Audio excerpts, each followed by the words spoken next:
I purchased this Gooseneck tea kettle because number one, I love tea, but number two, I just bought a new home that has a totally different vibe than my last home.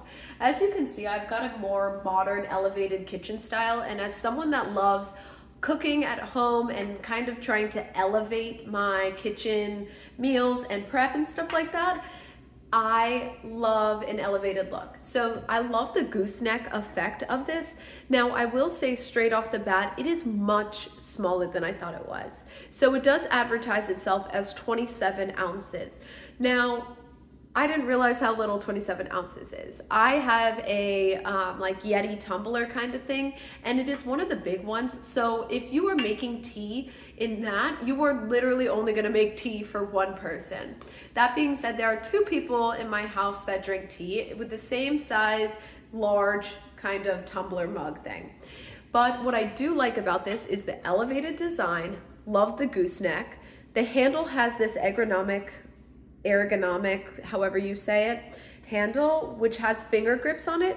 Now the handle itself does not get hot, but this top part right here does get hot, which it shouldn't, but it does. Now it does have the temperature up here, as you can see.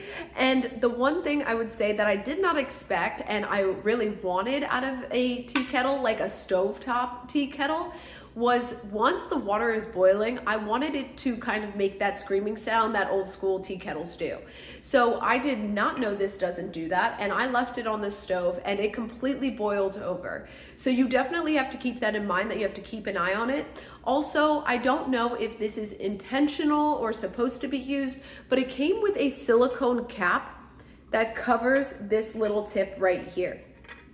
Now, the first time I used the tea kettle, I didn't even notice it, so I did boil the water with that cap on, and it did look like it got a little bit melty, but it did not melt. And I don't know if I'm supposed to leave that on or if I'm not supposed to. I'm assuming I am supposed to, but since then I've been taking it off because I don't know, I would assume that you're not supposed to, because I wouldn't want to drink hot plastic, but it does boil over. It doesn't make the screaming sound. It does look very pretty, but on my actual stove, it looks way too small. And for two people, that is going to be too small unless you are making a little mug of tea. So just keep that in mind. But overall, I do have to say, I do think it is very pretty. It is very functional. The tea heats up fast, and don't touch the top because it gets very hot.